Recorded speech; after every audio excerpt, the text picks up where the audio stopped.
Bom dia audiência do programa Palavra Nua, as pessoas que nos acompanham aí pelo portal Desacato, a Júlia Sajorato sempre com a gente aqui no suporte e também na edição do programa. Um bom domingo para você que está chegando, que está acompanhando, acessando aí o portal Desacato. Vou pedir para que as pessoas aproveitem aí o nosso Facebook, também curtam a nossa página e acompanhem diariamente a nossa edição, que começa aí desde as 9 da manhã. Hoje a nossa conversa, a nossa prosa, a nossa entrevista é com a jornalista Elaine Tavares, que entre tantas funções, entre tantas tarefas aí, ela é mestre em comunicação social pela PUC do Rio Grande do Sul, doutora em serviço social pela UFSC, é autora aí de vários livros e sempre esteve presente aí também contribuindo na formação de base junto aos movimentos sociais, pastorais e entidades diversas. Bom dia, Elaine, como está você? Eu poderia perguntar várias coisas aí sobre Florianópolis, mas vou remeter à pergunta tradicional. Faz muito frio?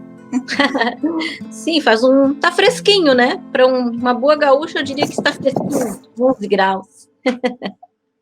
Tá verão, então, né? Porque a semana a gente já teve temperaturas aí 2 graus, enfim, faz muito frio aqui também pelo interior do estado. Elaine, como todo programa Palavra Nua, a gente começa perguntando um pouquinho sobre a vida, né, das pessoas. E nesse momento eu gostaria que você contasse para a gente, para introduzir essa prosa, quem é você, quem é a tua família, de onde você veio. Eu sei que você nasceu aí em Uruguaiana, né? Então, conta para a gente um pouquinho esse processo até você ir se direcionando ao jornalismo, né? Por que você escolheu essa profissão também? Então, eu nasci em Uruguaiana, né, uma cidade lá da fronteira, né, que fica colada ali com a Argentina, e logo em seguida que eu nasci, meu pai se mudou para São Borja, cidade também fronteiriça, né, ali pertinho de Uruguaiana, e foi trabalhar. O meu pai trabalhava com o João Goulart, o presidente João Goulart, que tinha uma rádio, uma emissora de rádio na cidade de São Borja, e o meu pai foi trabalhar com ele lá. Então, era radialista, né? E eu cresci acompanhando a trajetória do meu pai, né? Todos os dias, meu pai fazia programas na rádio, ele também era responsável pela direção das finanças, mas ao mesmo tempo também fazia programas. Tinha um programa muito famoso lá na cidade chamado Ranchinho do Inhosé, onde ele trazia músicos locais, onde ele trazia um pouco da música de raiz, que estava começando a aparecer de uma forma forte no Rio Grande do Sul, também a música caipira, né, que já existia também com muita fortaleza no estado de São Paulo. Então, essa vivência com meu pai na rádio, né, foi logo em seguida que eu comecei a ler e comecei a entender as letras e tal, eu já começava a querer ser jornalista, eu queria ser igual ao meu pai. E a minha família sempre conta, quando era pequenininha, que eu fazia gravadores de papelão, porque naquela época o gravador não era igual hoje, que é um negocinho desse tamanho, né? Era um negócio gigante, assim, e eu fazia gravadores de papelão, pendurava eles no corpo, assim, e saía com o microfone falso, fazendo entrevista com as pessoas, assim, desde pequenininha, né, eu queria ser igual ao pai, e eu acompanhava muito o pai, principalmente nas coberturas esportivas. Olha só que maluco, né? Meu pai ia transmitir jogo, fazia as reportagens no campo, e eu acompanhava também. Então, essa coisa do jornalismo já vem desde lá, da minha infância, né? Depois, mais tarde, já mocinha, eu ajudava ele também na produção dos programas dele e tal, né? Daí que eu fui adquirindo não só o amor pelo jornalismo, como o amor pela música caipira e pela música gaúcha regional. Então, um pouco essa história aí da minha caminhada para o jornalismo. Certo. Você viveu um período aí em Minas Gerais também, né, Elaine? Depois você regressou para o Sul. Eu vi que na tua biografia, que a Elaine também tem um blog ali, Palavras Insurgentes, tem várias questões, né, de lugares também que você trabalhou, que você passou. A Rede Globo Oeste Paulista, você teve uma passagem por ali, também na TV Caxias, em Caxias do Sul, enfim, correspondente de Zero Hora. Como foi esse período, assim, para ti? Como é que era o jornalismo nesse período? Você nota, assim, que tem uma diferença muito grande desse jornalismo feito dentro dessas empresas, claro que muitas nem existem mais, né, mas vieram outras com o mesmo viés. Conta pra gente um pouquinho desse processo também. Então, essa minha coisa com o jornalismo, então, como eu disse, desde pequena, né? Mas depois, em função da ditadura militar e tudo, a rádio foi fechada, meu pai teve que ir embora dali onde ele vivia e tal, e acabou que ele foi para Minas. E aí toda a família teve que ir para Minas também, depois mais tarde, né? Só que aí, lá em Minas, eu não conseguia meio que encontrar esse lugar, né, do jornalismo. A gente vivia em Pirapora, que é uma cidade do norte de Minas, maravilhosa, mas que não tinha muito espaço para a vivência do jornalismo. Eu não tinha estudo, não precisava fazer faculdade ou coisa assim. Enfim, peguei e voltei para o Sul. Né, voltei para o Sul e fui para Caxias, onde eu tinha uma tia, e lá, então, apareceu uma vaga na TV Caxias de recepcionista, e eu fui lá preencher o papelzinho para ser recepcionista na TV Caxias. Só que chegando lá, eu preenchi a ficha dizendo todas as coisas que eu já tinha feito, meus trabalhos em rádio, o trabalho que eu fazia lá em Minas, fazendo shows com artistas locais e tal. Então, botei uma ficha bem legal, né, para ser recepcionista, mas contando mais ou menos o que eu já tinha feito no campo da comunicação.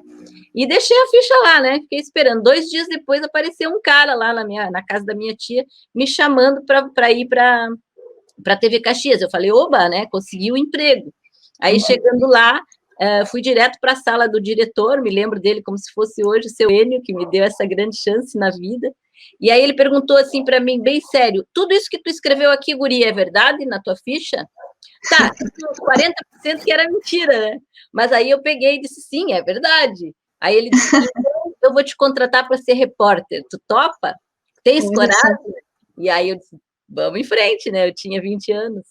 Aí comecei a ser repórter, assim, do nada, né? Então, como eu falei, muito do que eu tinha colocado na ficha também não era verdade, né? Mas ali a gente tem que fazer essas manhas, né, para poder ganhar o posto. Mas eu nem estava pensando em pegar posto de repórter, imagina. Então, a partir daí, foi essa vivência toda no jornalismo, né? Dali de Caxias, voltei para Minas, fui para São Paulo, de São Paulo voltei para o Rio Grande do Sul de novo, fui trabalhar em Uruguaiana, fui trabalhar em Passo Fundo.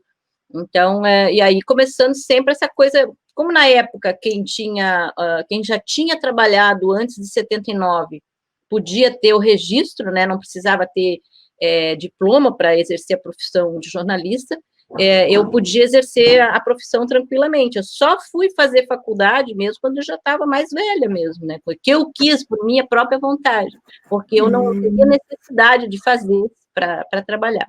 Então, foi aí que eu vim para Florianópolis, né, em 87, que foi justamente quando eu passei na Federal, né, porque a gente, na época, trabalhava na TV, mas mesmo assim, tu trabalha na TV, mas o salário sempre é muito baixo, né, não tinha como fazer uma faculdade privada. Eu até comecei várias vezes, mas não conseguia pagar, e tinha que sair fora. Aí, quando eu consegui passar na Federal, foi quando que realmente eu fiz a faculdade. Eu já tinha 28 anos e já tinha uma estrada aí de 12 anos na profissão de jornalismo. Olha só. Elaine, eu te conheci até essa semana, a gente conversava aqui por casa, em uma atividade que aconteceu em Dionísio Cerqueira, no assentamento Conquista na Fronteira, e isso faz uns 15 anos, né, que o tempo também voa.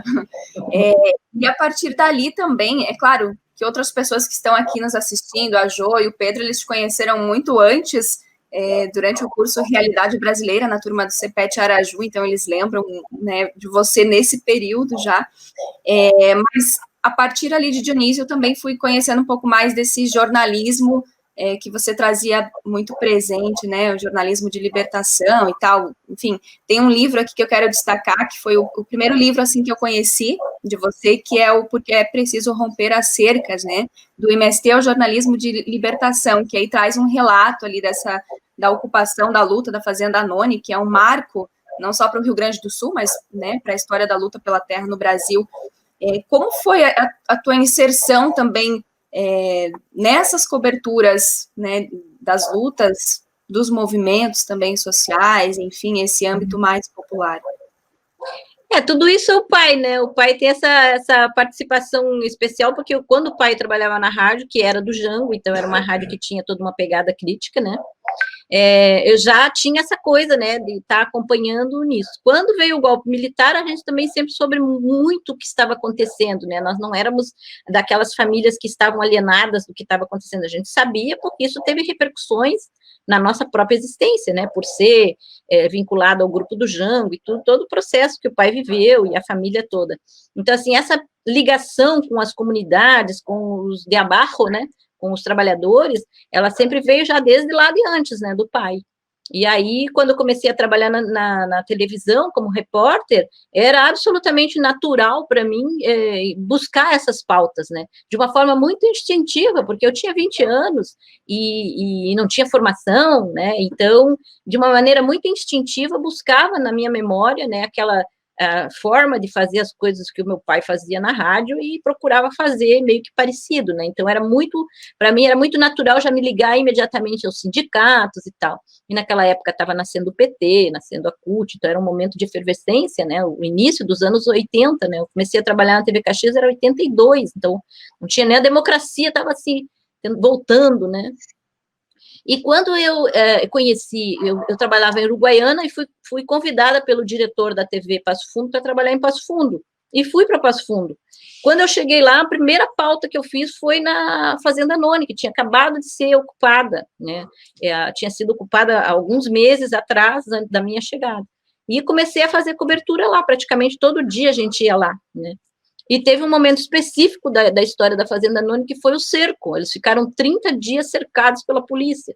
Isso, eles que eu falo, eram praticamente mais de 1.500 barracos que tinha nessa ocupação, eram 6, 7 mil pessoas, era muita gente naquela, foi a primeira grande ocupação do MST na Estrada do Pontal.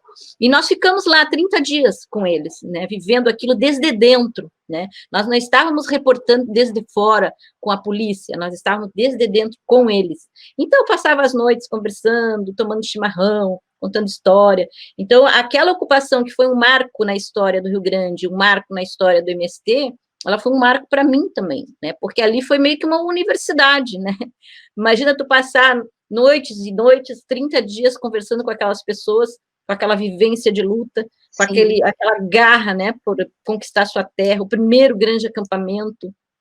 Então, aquilo ali, pronto. Se eu já tinha alguma coisa, né, dessa ligação com as comunidades, com os trabalhadores, enfim, com os oprimidos, aquilo ali foi divisor de águas na minha existência. Que depois, mais tarde, já na faculdade, eu fui elaborar esse livro e tal, trazer essas memórias. Mas vivendo aqueles dias, ali foi me forjando, fui me fortalecendo como essa pessoa que eu comecei a ser, né? Porque aí eu já fazia as coisas com mais consciência, antes era um pouco instintivo.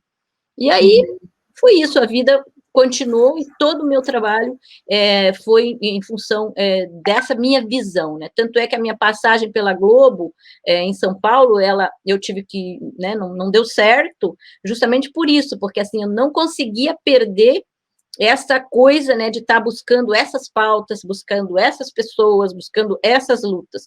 E para a Globo isso não tinha o menor interesse, então tinha uma coisa ali que não dava certo. Então, eu tinha que tomar uma decisão. Ou eu me limitava a fazer aquelas pautas idiotas globais, né? Ou eu saía, né? Então, eu saí, né? Preferi seguir esse meu caminho, que eu acho que foi a decisão correta que eu tomei, porque desde aí toda a minha história só veio se fortalecendo em cima disso. Então, minha vida foi isso. Tanto é que comecei a trabalhar justamente com isso, com formação de comunicação popular, ou seja, além de estar atuando junto a esses movimentos, no sentido de oferecer a esses movimentos um espaço para expressão, né, das suas lutas, das suas vozes, também a formação de novos agentes de comunicação, né, de formar a gurizada para ela mesma fazer a sua comunicação. Então, foi uma caminhada que foi sendo construída assim, desde a infância, mas que o MST teve assim um papel extremamente importante. Eu reputo a Fazenda Noni, todas aquelas pessoas com as quais eu convivi durante todo aquele tempo, não só os 30 dias do cerco, mas depois que o cerco acabou e que a gente continuava indo lá praticamente todos os dias, toda semana, eu reputo a eles muito dessa pessoa que eu sou, né? Foram os meus grandes mestres. Elaine, nesse período que vocês permaneceram ali também acampados, né, você chegou a ter contato com a Roseli Nunes, e também quero te perguntar como era a narrativa, a partir do conteúdo também que você elaborava nesse espaço, era tranquilo, digamos assim, trabalhar a partir dessa narrativa no meio que você estava trabalhando? Não, todo o processo de colocar o MST em foco naquela época era um processo que foi toda uma construção, né, que se fazia, inclusive, coletivamente, porque, claro, era proibido falar de MST na RBS, mas a gente tinha que fazer as nossas, enfim, a gente tinha que fazer, né, apresentar as nossas mentiras às chefias, né, tipo assim, dizer, olha, o jornal tal, que era nosso concorrente, está indo para lá, eles vão dar a matéria amanhã. E aí, então, eles ficavam com medo que a concorrência fosse da matéria e eles não davam, então eles mandavam a gente para lá, né? Então, era todo um processo. E tanto é que demorou para que isso, né, viesse a aparecer realmente na RBS, saía no RBS Notícias, que era o jornal da noite mais importante e tal, né? Mas eu sempre tive essa maneira de escrever e essa maneira de narrar. Então, assim, e ao longo do tempo que eu trabalhei na RBS, foi mais de 10 anos, e sempre foi assim, né? Nunca tive censura com relação a isso, né? Mas sempre tinha que ser todas umas artimanhas que tu tinha que fazer para poder colocar esses temas, essas pessoas, esses seres em foco, né? Então, assim, é toda uma lógica. Mas nunca tive problemas com relação à censura, muito pelo contrário. Eu fui a ter censura na minha vida em outros espaços que tu nem imaginarias, né? Com colegas, inclusive, mais vinculados à esquerda do que à direita. Então, naquela época, não. E a narrativa sempre foi essa mesmo, né? Claro que durante muito tempo eu fui liderança sindical, né? Eu pertencia ao sindicato dos radialistas na época, era delegada sindical do Sindicato dos Radialistas em Passo Fundo, e onde sempre eu estive, trabalhando no interior do Rio Grande, e isso me dava uma certa estabilidade para poder também fazer as paradas sem muito medo de perder o emprego, por exemplo, né? Tanto é que quando eu passei na universidade e vim para Florianópolis, eu tive que pedir demissão. E aí eu pensei, bom, vou chegar lá em Florianópolis e vou lá na RBS, eles vão me dar o emprego de volta, né, lá da RBS. Nananina, não. Eu estava, inclusive, colocada numa lista, né, naquela lista de pessoas não gratas, e demorei muito para arrumar emprego aqui em Florianópolis, justamente porque eu batia nas portas e as pessoas já me conheciam. Eu dizia, não, tu é aquela guria que era do sindicato e tal, e coisa e tal, e que a RBS não podia me mandar embora. Então, tinha todas essas artimanhas que a gente tinha que fazer para poder garantir que a nossa palavra pudesse se fazer. Por isso que eu sempre falava isso para os meus alunos, quando eu dava aula na Universidade de Itajaí, que a parada é a luta, entendeu? Assim, as pessoas vão te censurar, ó, os cachorros, as pessoas vão te censurar, os teus patrões vão querer impedir que tu escreva do jeito que tu escreve, vão, mas tu tem que encontrar caminhos, né? Então, isso tudo é uma batalha, é a luta de classes que se dá dentro dos espaços também, né? Por isso que quando eu criei essa ideia do jornalismo libertador, uma das coisas que eu sempre digo é isso, o jornalismo libertador não se trata de onde é que tu pratica ele, pode ser na RBS, pode ser na Globo, pode ser na comunidade, né? É o que tu faz, como é que tu pratica o jornalismo, é que vai te dar a medida se ele é libertador ou não. E sobre a Roseli Nunes, chegou a ter contato com ela? Claro, conhecemos a Roseli nos primeiros tempos e tudo, inclusive no dia que ela morreu, porque tinha uma briga, né, lá na RBS, que tipo assim, todas as matérias do MST quem ia fazer era eu até narro isso no livro. Mas aí tinha outras repórteres, que também, né, como o MST começou a aparecer na RBS Notícias de noite, dava uma visibilidade, né, para o jornalista, os outros jornalistas da RBS ali, Passo Fundo começaram a dizer para a chefia, não, nós também queremos fazer, né? Então, o chefe de jornalismo foi obrigado a, de vez em quando, mandar outro repórter para lá, né? E no dia que teve esse fechamento das estradas, que foi justamente o dia, foi decisivo para o movimento naquela época, o meu chefe, em vez de mandar eu para lá, mandou outro repórter, e eu fiquei em Passo Fundo para fazer o trancamento das ruas ali, e eu não estava lá naquele momento, né? E eu até sempre comentei isso com o Gilmar, meu companheiro, que era repórter cinematográfico junto comigo, eu sempre dizia, Gilmar, se nós estivéssemos lá, talvez nós também tivéssemos morrido, né? Porque certamente nós estaríamos por ali, né? Com aquele pessoal ali, onde o caminhão veio enfim, bateu, e a Roseli acabou morrendo, né? Mas a gente conhecia a Roseli, claro, né? E foi um momento muito triste para todos nós, né? Sim, sim. Elaine, teve um período aí que você também trabalhou como jornalista da ex-deputada Lucy Schoenack, né? Como se deu isso? Então, como eu te falei, quando eu cheguei em Florianópolis, eu tinha muita dificuldade de arrumar emprego, porque já me precedia a minha fama, né, de pessoa, enfim, vinculada aos movimentos, que eu era do MST, inclusive tinha uma conversa que já tinha nascido lá no Rio Grande do Sul, de que eu era paga pelo MST para fazer as matérias, e como se o MST tivesse dinheiro para estar pagando gente para fazer isso, né? Então tinha muito essa conversa, e eu entrava nos lugares, queria conseguir emprego, não conseguia de jeito nenhum, né? E, bueno, aí comecei pelas minhas próprias pernas, fazia um freela aqui, um freela ali, eu trabalhava numa lanchonete, sei lá, fazia coisa, eu fui sobrevivendo. E aí apareceu essa possibilidade, né, de atuar com a deputada que tinha acabado de se eleger, uma deputada, eu fazia alguns freelas, às vezes, para o Partido dos Trabalhadores, para a própria CPT, né, que tinha um braço aqui em Florianópolis, fazia um jornalzinho para eles, jornalzinho da CPT, na época era feito assim, coladinhas, notícias, assim, a gente tirava no mimeógrafo, então, e aí isso aí foi me fazendo também ser conhecida no meio popular e no meio dos movimentos sociais. Quando a Lucy se elege, ela vem do Oeste para cá, né, como a primeira deputada camponesa a ter um mandato aqui em Santa Catarina, e eu, então, fui chamada, fui convidada para ajudar, né, no processo da comunicação dela. Então, foi quando que eu comecei a trabalhar com ela. Por quê? Porque quando teve a campanha dela para deputada, mesmo sem eu conhecê-la, mas como eu sempre fui muito ligada ao campo, desde lá do Rio Grande do Sul, sempre que eu votava em candidatos ligados ao campo, foi natural também eu me inseri na campanha da Lucy, né? Porque eu já tinha uma atuação junto com a CPT, eu tinha uma atuação junto ao MST, e a Lucy meio que representava todo esse grupo, né, dos camponeses, dos trabalhadores sem terra. Então, eu já me integrei na campanha da Lucy, né? Ajudava fazendo os panfletos, fazendo o material de campanha, então foi natural, né? E foi muito lindo participar desse processo, porque a Lucy era uma pessoa, quando chegou aqui, primeira deputada camponesa, uma pessoa muito simples, muito querida, né? E tinha toda uma lógica outra, né? De como trabalhar na Assembleia, de como ser deputada estadual, tinha toda aquela ligação com o campo, né? Com os trabalhadores, foi um mandato lindo, né? Tanto é que depois, logo, ela foi candidata a deputada federal também, né, na mesma pegada da luta do campo, e também se elegeu. Então, foi uma mulher que teve um papel extraordinário, né, na história das mulheres camponesas e na história das mulheres em Santa Catarina. Tenho muito orgulho de ter participado de tudo isso junto com a Lucy. Uhum. Em que momento o projeto do IELA ele surge na tua vida também, Elaine? Eu sei que você ajudou a construir isso, né? O IELA foi uma coisa louca, porque assim, eu trabalhava na GECOM, né? Eu entrei na Universidade Federal como funcionária pública em 94, fiz concurso, passei e comecei a trabalhar na GECOM, que é a agência de comunicação da universidade.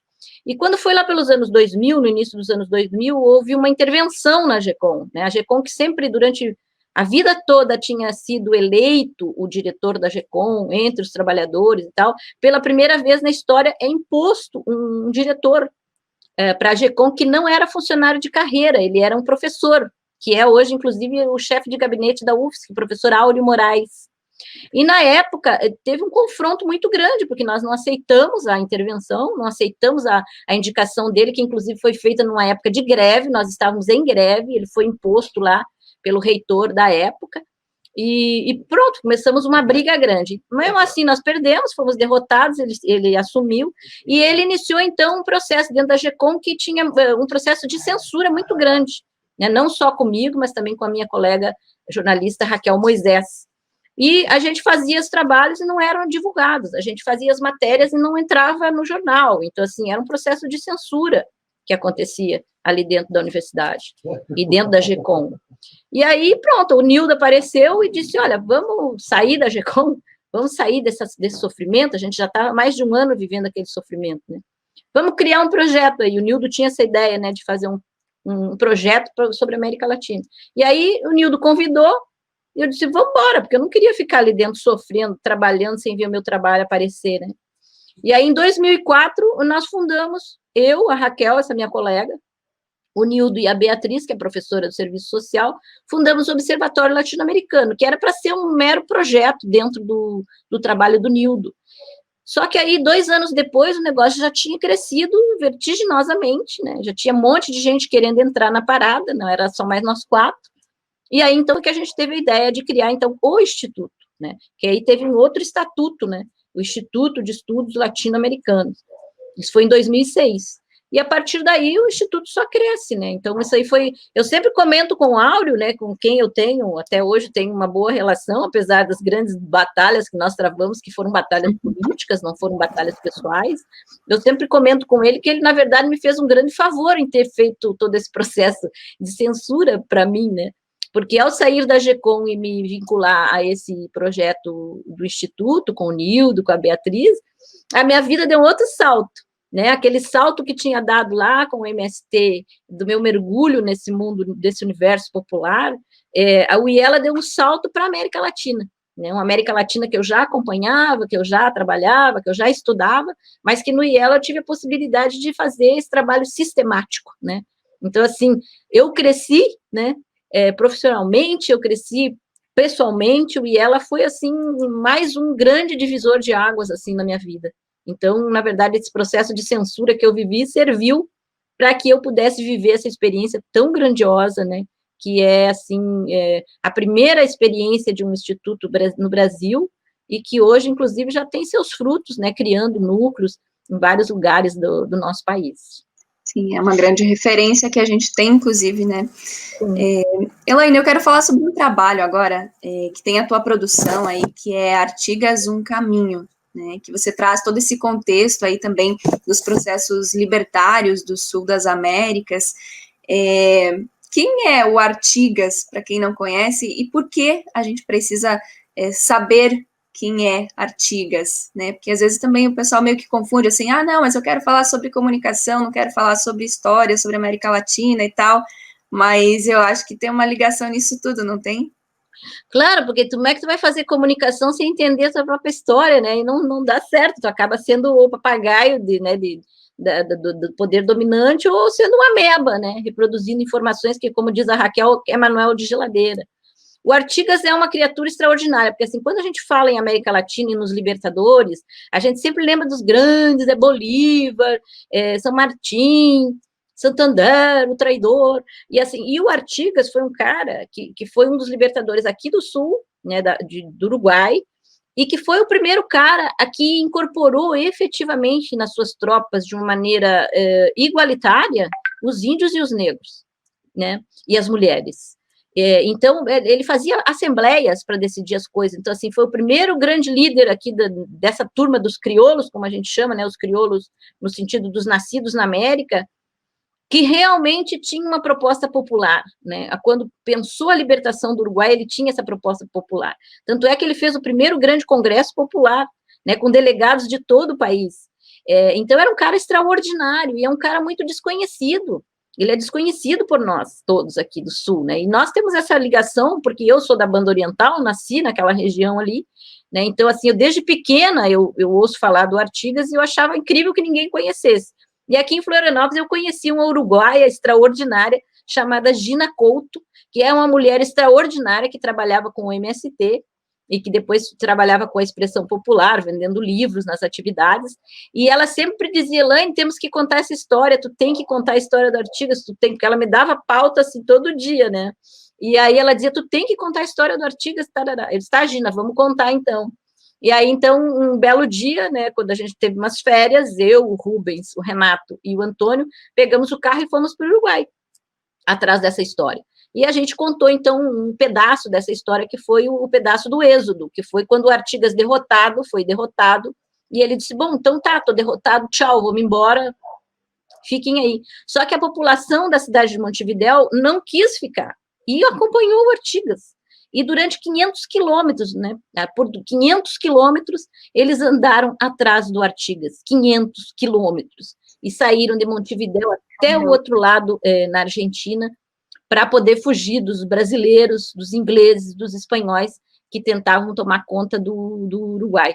E aí, depois desse êxodo, eles retornam, já fortalecidos, e vencem, né? Então, onde então consegue-se a libertação do Uruguai. Então, é uma saga extraordinária, E aí a gente foi tentar contar isso aí. Então, foi uma coisa que nasceu do desejo da Gina, e que eu consegui, inclusive, a Gina já estava doente, né? Ela teve um câncer, infelizmente nos deixou, mas antes ainda conseguiu me dar uma entrevista longa, que é a base do vídeo, né? É a Gina contando a história do Artigas, porque ele era também uma figura muito importante para ela. Então, na verdade, quando a gente faz o vídeo do Artigas, foi bem uma homenagem também à própria Gina, né? Que era essa figura extraordinária e que fez com que a gente fizesse esse trabalho. Então, esse trabalho foi para ela, feito para ela, e que acabou tendo uma caminhada maravilhosa. Até hoje tem, né? Até hoje alguém descobre o vídeo e nos chama para falar e tal. Então, é muito importante conhecer a história latino-americana, né? A história dos nossos verdadeiros líderes, dos nossos verdadeiros heróis, né? O Artigas foi um. E esse material, Elaine, a gente encontra aonde, assim, para o pessoal assistir Ele também? está livre no YouTube, é só entrar lá e procurar Artigas Um Caminho, e tá lá, né? Tá livre no YouTube e tá seguindo aí sua caminhada. Então, conta a história desse momento, né? Desse chamado êxodo do povo da banda oriental, né? Que foi essa caminhada. Imaginem vocês, um povo inteiro, né? Com carroças, cavalos, a Sim. pé, seguindo um camarada, né? É lindo. Demais. Elaine, vou emendar essa pergunta, né, da importância também de conhecer o Artigas, mas também de conhecer a nossa história, os processos, né, também revolucionários ou não, né, que tivemos. No que você acha que se errou enquanto esquerda na tarefa da comunicação? O que a gente ainda não aprendeu? Porque eu lembro que um dia eu te mandei um e-mail, isso faz algum tempo, e eu queria entender sobre comunicação. E aí você me disse, muito bem, você quer referências para ler, então vamos lá. Aí você me passou uma lista e o primeiro, né, da lista ali estava o comunismo primitivo. Então, você vai ler sobre isso para entender comunicação. Então, assim, eu gostaria que você falasse um pouquinho disso também, né, da importância da gente conhecer a nossa história, essas referências aí que você traz, mas no que se errou, né, porque a gente também percebe que muitas coisas que estão acontecendo hoje também tem, né, um foco centrado em alguns erros, né, que a esquerda cometeu com relação à comunicação. A comunicação é estratégica, né, Cláudia? Deveria ser um assunto primeiro da lista, né? Quando a gente vai discutir no sindicato, no movimento social, é o tema principal. Quer dizer, como é que tu te relaciona com o outro, né? Como é que tu passa para o outro as informações que tu quer que essa pessoa entenda, compreenda. Então, nós tivemos aqui no Brasil um período que foi esse o período de governo petista, onde tínhamos aí o Lula num primeiro mandato com ele tinha, eu acho que quase 80% de aprovação na época, né, no começo do mandato dele. Então, assim, era um governo que tinha todas as ferramentas para implementar um processo comunicacional que pudesse dar condições à população brasileira de ter acesso à informação de qualidade, né? Que não é essas televisões comerciais que a gente tem aí, que passam mentiras, que passam informações manipuladas, etc. E o que aconteceu? Nada. Né? Se a gente for comparar com a Venezuela, quando Hugo Chávez chega no governo em 98, no ano seguinte, ele já estava criando emissoras de televisão pública.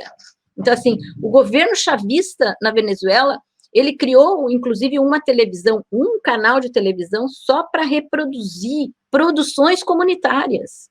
E foi criada uma lei, chamada Lei Resort, que tinha como pressuposto básico a criação de infoespaços onde as comunidades pudessem elas mesmas criarem a sua comunicação. Então, tinha ali câmera, tinha ali computador, tinha ali todos os instrumentos para que as pessoas pudessem elas mesmas produzirem. Elas produziam e essa produção ia para esse canal de televisão nacional.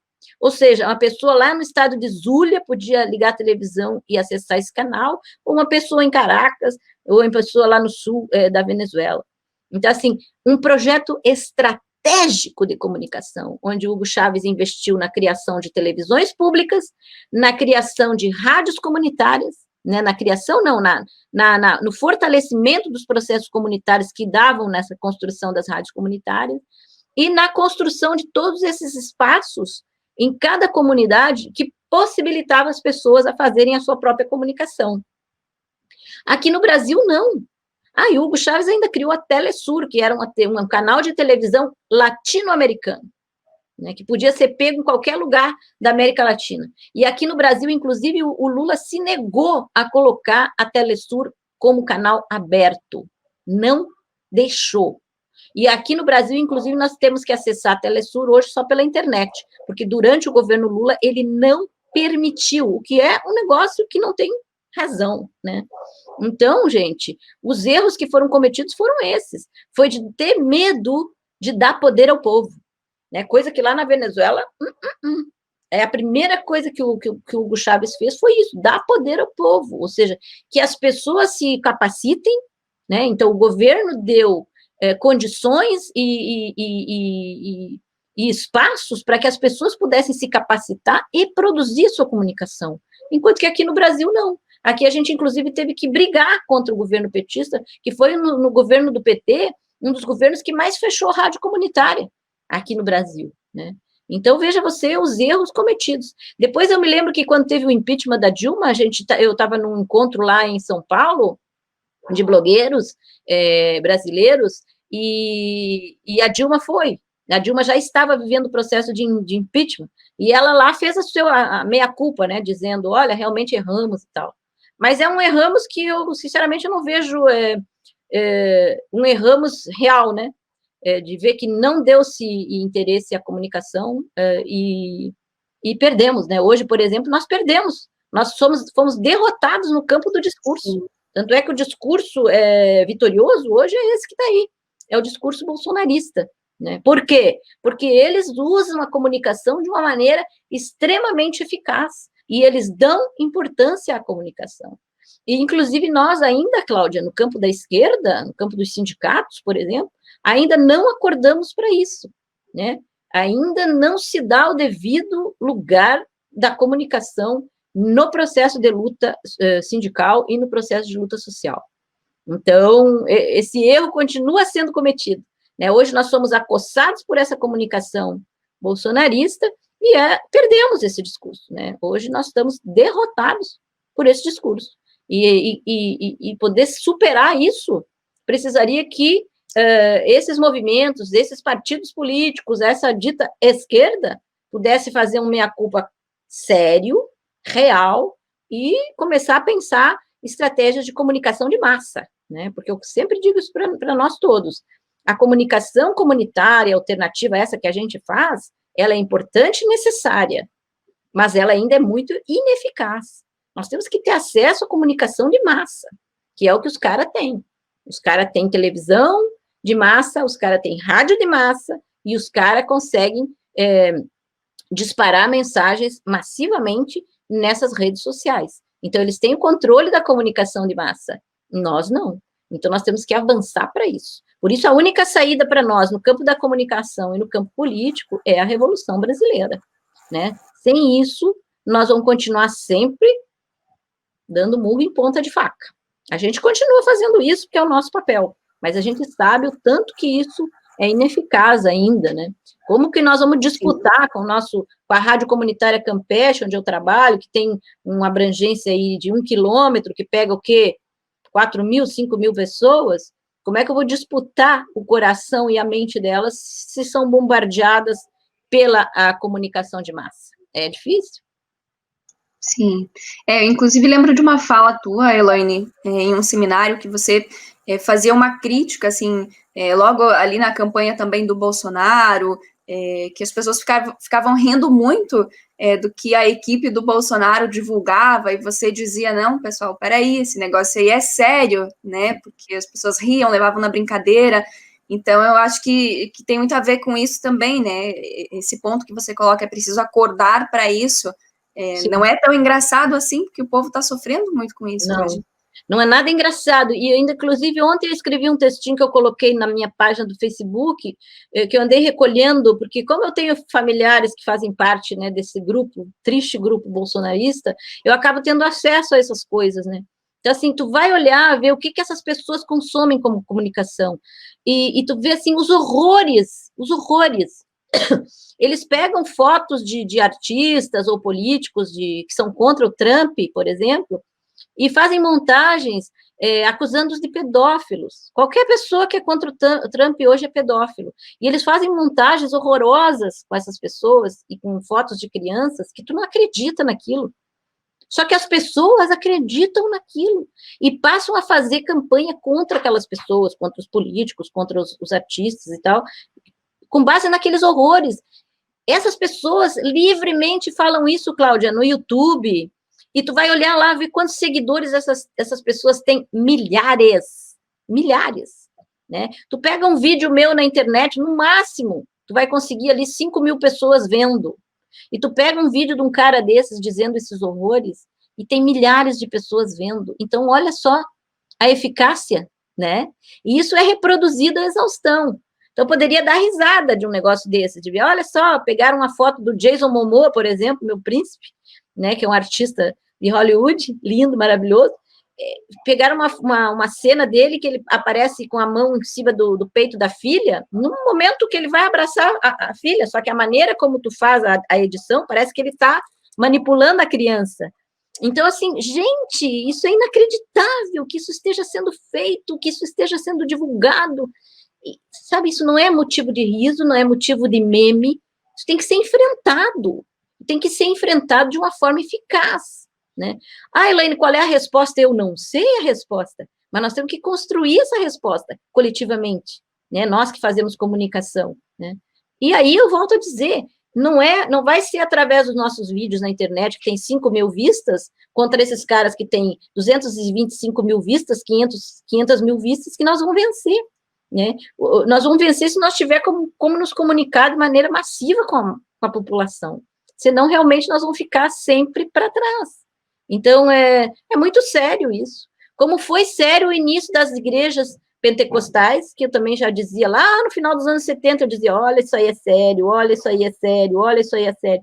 Deu no que deu, né? Então, a gente está vendo hoje aí o absurdo que é tudo isso, porque é um sistema que é produzido só com mentiras, e eles são muito inteligentes, porque eles trazem alguns elementos de verdade, que tu pode capturar no Google e tal, e é verdade, só que dentro daquela verdade, eles embutem uma série de mentiras, então aí a pessoa é capturada, porque ele vai entrar lá no Google e ver, não, é verdade isso aqui, e se é verdade isso aqui, tudo que vem embaixo deve ser verdade também.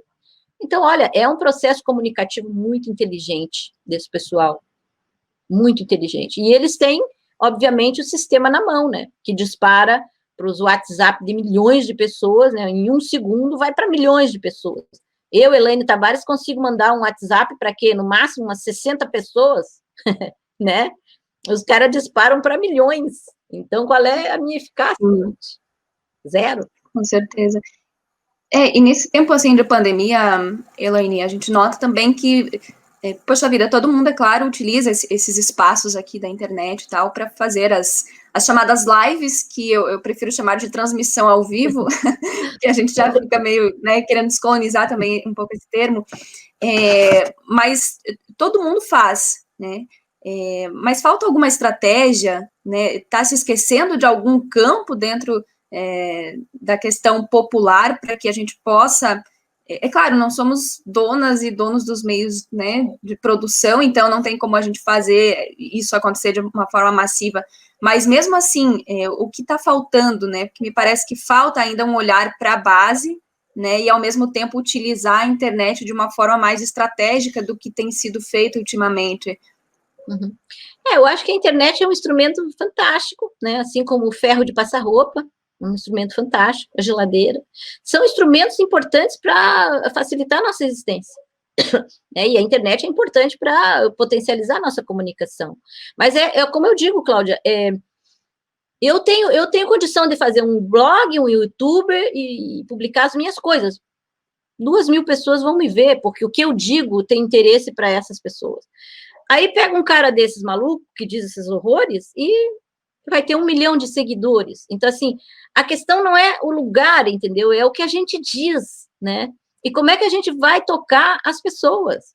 Então, eu vejo que, assim, esse processo que nós vivemos hoje, desse exagero de ao vivo e tal, é o mesmo processo que a gente vivia antes, quando nasceu a televisão. Enfim, é um processo de resistência comunicacional diante desse bombardeio, né, desse grupo que hoje domina o discurso no Brasil. Então, cada um tenta fazer o que pode dentro da sua pequena bolha. Isso é válido? É válido. Isso é importante? É importante. Isso é eficaz? Não é. Porque fica na bolha. Então, eu volto a dizer, a única maneira que a gente teria de disputar o discurso seria chegar massivamente nas pessoas. Nós não temos como fazer. E se nós não temos como fazer, nós temos que desmontar esse discurso dominante. Como é que a gente desmonta esse discurso dominante? Eu acho que não é pela internet. Eu penso que é presencialmente. Então, é aquilo que a gente fazia desde a década de 60, quando pegava um caminhão lá em São Borja, e ia todo mundo para dentro do caminhão, o padre dirigindo, e lá na boleia, indo para um lugar lá no interior para discutir a Bíblia, nas comunidades eclesiais de base. Juntava uma galera e nós ia discutir a Bíblia, que era discutir a realidade brasileira. Entendeu? Juntava as pessoas viam a gente do olho. Porque hoje na internet é assim, a pessoa diz, mas como é que tu acredita nisso? Ah, veio no WhatsApp da minha mãe. Como é que tu não vai confiar na tua mãe, na tua avó, no teu tio? Entendeu? Então, assim, a comunicação que venceu hoje é uma comunicação que se estabelece por um vínculo de confiança, que é um vínculo de confiança que só se consegue construir cara a cara. Isso é a lógica da filosofia da libertação do Dussel, né? Cara a cara, frente a frente. Se nós perdemos isso como partidos políticos que deixaram de fazer isso na luta pelo parlamento, e perdemos muito isso também nos movimentos sociais, né? Onde a luta cara a cara, ela foi se perdendo. Então, hoje, talvez a gente tenha que construir isso outra vez, que é um processo lento, que vai demorar bastante, por isso que eu digo, esse projeto que está aí, a menos que aconteça uma conjuração cósmica, e a massa, a partir do que vai acontecer depois dessa pandemia, que vai ser um drama da economia, do desemprego, do terror, se não acontecer uma transformação aí, nós vamos amargar uma derrota ainda por longos anos, Cláudia, longos anos. Então, nós temos que voltar a fazer esse trabalho, assim. Então, eu acho que não é pela internet, eu acho que a gente tem que usar a internet, mas junto com isso, nós temos que ter esse face a face, temos que ter esse cara a cara e estabelecer esses laços de confiança, porque sem esse laço de confiança, não tem credibilidade, né? E aí, se não tem credibilidade, nós não conseguimos tocar ninguém com o nosso discurso. Elaine, eu tenho uma última questão, e ela é bastante pessoal, assim. Eu gostaria que tu falasse um pouquinho sobre ser jornalista e ser militante. Se é a mesma coisa, se não é, em que momento isso se distancia ou se encontra, como que você percebe isso? Essa é uma briga, né? A gente já fez várias discussões, né, no sindicato dos jornalistas e tudo, né, ser jornalista, quando a gente está trabalhando como jornalista, não pode ser militante e tal, eu acho isso uma bobagem, que não tem como a gente se separar, né? Não posso pegar e me despir da capa de militante para ir fazer uma matéria ali. Porque o que significa ser militante? É ser uma pessoa que está na vida, a serviço da vida dos de baixo, né? Assumimos essa posição. E eu sempre dizia isso também quando eu dava aula lá em Itajaí. A melhor coisa é a gente ser honesto com o nosso leitor. Porque a gente teve um tempo no jornalismo mundial em que os jornais eram por grupos políticos. Então, tu tinha lá o jornal da UDN, E quem comprava o jornal da UDN sabia que ali estava a opinião da UDN. E tinha o jornal do PTB, e tinha o jornal sei lá, Convergência Operária, Voz Operária, e quando tu comprava aquele jornal, tu sabia que ali tinha uma posição política muito clara. Então, tu não estava sendo enganado por ninguém. É diferente quando tu compra o Diário Catarinense, que diz para ti que é neutro, que é imparcial, e não é. Né? Ele tem ali uma posição muito clara, só que ele mente, ele engana, ele omite. Então, esse tempo em que a gente expressava claramente nossa opinião e a nossa posição política, era um tempo mais honesto. E eu sempre fiz questão de deixar muito claro isso. Eu sou uma pessoa de esquerda, eu sou uma pessoa que prezo pela uma proposta comunista, e eu trabalho desde este ponto de vista. Eu deixo de fazer matérias objetivas? Não. Eu deixo de fazer matérias informativas? Não.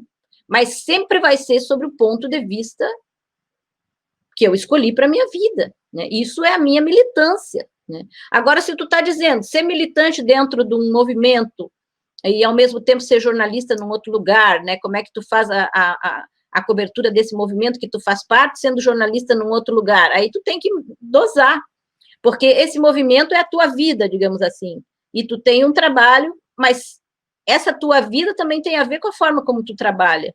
Então, tu vai ter que fazer esse trabalho de maneira objetiva, de maneira séria, com informações concretas e corretas, tu não vai nunca mentir sobre isso, né?